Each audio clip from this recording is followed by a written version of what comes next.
এখন আমি আপনাদের সাথে শেয়ার করছি পেঁয়াজ রসুন ছাড়া ইলিশ মাছের সুস্বাদু একটি রেসিপি।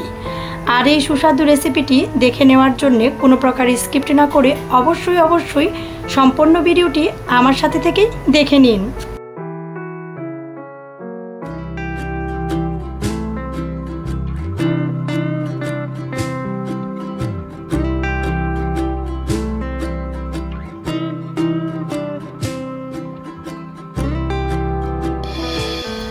ইলিশ মাছের এই রেসিপিটি করে নেওয়ার জন্য একটি মিডিয়াম সাইজের ইলিশ মাছ নিয়ে উপর থেকে আঁশটা আমি খুব ভালো করে ছাড়িয়ে নিচ্ছি।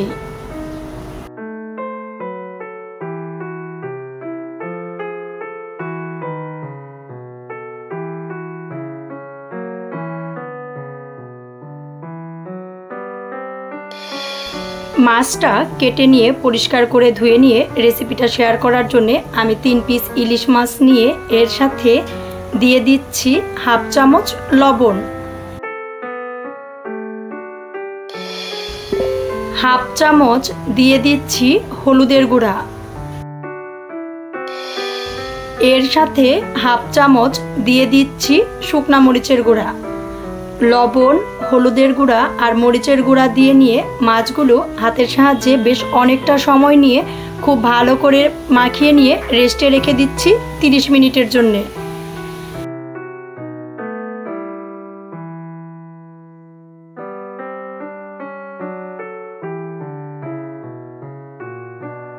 মাছগুলো 30 মিনিট মশলার সাথে মাখিয়ে নিয়ে রেখে দেওয়ার পর মাছগুলো কিন্তু খুব ভালো করে মশলার সাথে মিশে গিয়েছে। এখন ভেজে নেওয়ার জন্যে চুলায় একটি প্যান বসিয়ে চুলাটা অন করে নিচ্ছি। প্যানটা খুব ভালো গরম হয়ে গেলে দিয়ে দিচ্ছি সরিষার তেল। আমি বেশিরভাগ রান্নাগুলো সরিষার তেল দিয়েই করে থাকি, তাই এই মাছটাও সরিষার তেল দিয়ে শেয়ার করছি। তেল খুব ভালো গরম হয়ে তেল থেকে ধোঁয়া ছাড়া শুরু করলে মাছগুলো দিয়ে দিচ্ছি। চুলার আঁচ কিন্তু মোটেও খুব বেশি বাড়ানো যাবে না, মিডিয়াম আঁচে রেখে মাছগুলো ভেজে নিচ্ছি। মাছের একটা পাশ হয়ে গেলে আরেকটা পাশ আমি খুব ভালো করে উল্টিয়ে দিয়ে ভেজে নিচ্ছি। অল্প আঁচে রেখে যে কোনো প্রকার ভাজা করে নিলে ভাজাটা অনেক বেশি ভালো হয়। চুলার আঁচটা বাড়ালে কিন্তু একটা পাশ খুব বেশি হয়, ভিতরে কাঁচা থাকে। এর জন্যে চুলার আঁচটা কমিয়ে রেখে মাছটা 2 পিঠ করে খুব ভালো করে ভেজে নিচ্ছি।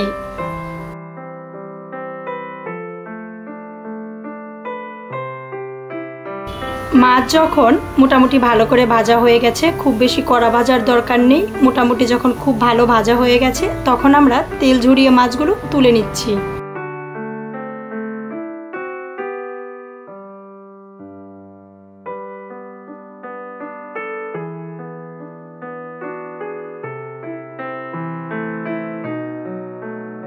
ইলিশ মাছের সুস্বাদু তরকারিটা করে নেওয়ার জন্যে ভেজে নেওয়া মাছের তেলে দিয়ে দিচ্ছি শুকনা মরিচ,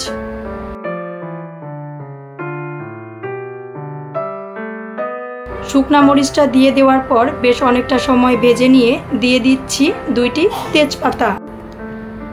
এর সাথে আরও দিয়ে দিচ্ছি এলাচ, দারুচিনি। এলাচ দারুচিনি দিয়ে নেওয়ার পর অল্প পরিমাণে দিয়ে দিচ্ছি জিরা।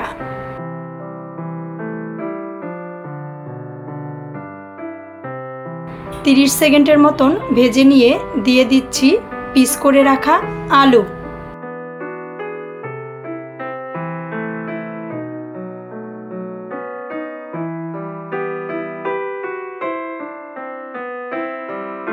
টেস্ট অনুযায়ী দিয়ে নিচ্ছি লবণ।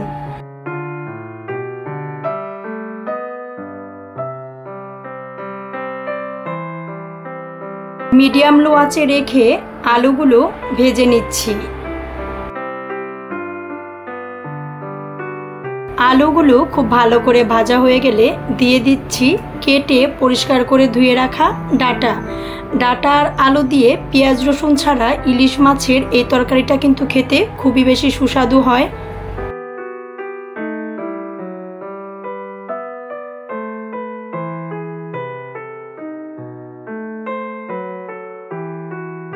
আলু আর ডাঁটাগুলো বেশ অনেকটা টাইম ভেজে নিয়ে দিয়ে দিচ্ছি আদা আর কাঁচামরিচ বাটা, সাথে একটু জলও মিশিয়ে দিয়ে দিয়েছি, কারণ মশলাটা কষিয়ে নেওয়ার জন্যে যে জলটা দিতে হবে আমি এর সাথেই জলটা দিয়ে নিয়েছি, না হলে শুকনো মশলাগুলো দিলে মশলাগুলো পুড়ে যেতে পারে। এর জন্যে আদা কাঁচামরিচ বেটে এর সাথে কিছুটা জল গুলিয়ে নিয়ে দিয়ে দিয়েছি। হাফ চামচ দিয়ে দিচ্ছি হলুদের গুঁড়া। হলুদের গুঁড়া দিয়ে নেওয়ার পর হাফ চামচ দিয়ে দিচ্ছি শুকনা মরিচের গুঁড়া। ঝালটা আপনি আপনার টেস্ট অনুযায়ী দিয়ে নেবেন, আমি আমার টেস্ট অনুযায়ী দিয়ে নিয়েছি।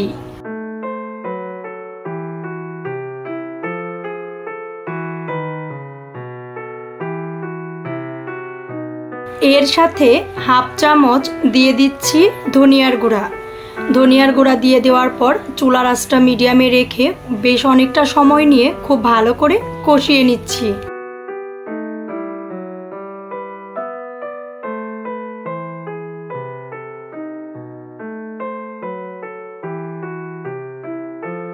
সবজিগুলো খুব ভালো করে সিদ্ধ করে নেওয়ার জন্য একটি ঢাকনা দিয়ে ঢেকে দিচ্ছি। 2 মিনিট পর ঢাকনাটা তুলে নিয়ে ভালো করে নেড়ে দিচ্ছি, না হলে কিন্তু কড়াইতে লেগে যেতে পারে। মিডিয়াম আঁচে রেখে খুব ভালো করে কষিয়ে নিচ্ছি। বেশ অনেকটা সময় কষিয়ে নিতে নিতে যখন মশলার গায়ে ঠিক এরকমভাবে জল শুকিয়ে তেল ছেড়ে দিয়েছে, তখন দিয়ে দিচ্ছি জল।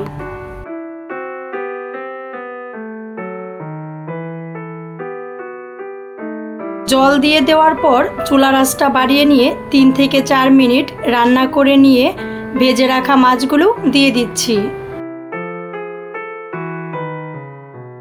মাছগুলো দিয়ে দেওয়ার পর বেশি নাড়াচাড়া করার দরকার নেই, একটি ঢাকনা দিয়ে ঢেকে দিচ্ছি। এতে কি হয়, মাছের 2টা পাশই ভালো করে ভিজে যায়। এইভাবে রান্না করে নিচ্ছি 1 থেকে 1.5 মিনিটের মতন।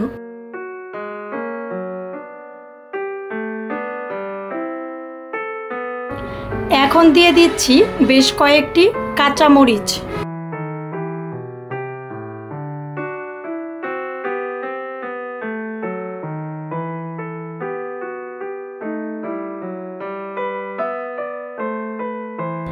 তরকারিটা আমাদের প্রায় হয়ে এসেছে।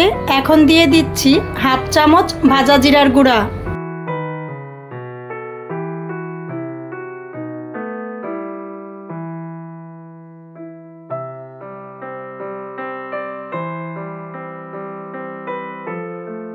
ভাজা জিরার গুঁড়া দিয়ে দেওয়ার পর 1.5 থেকে 2 মিনিট রান্না করে নিয়ে তরকারিটা আমরা নামিয়ে নিব।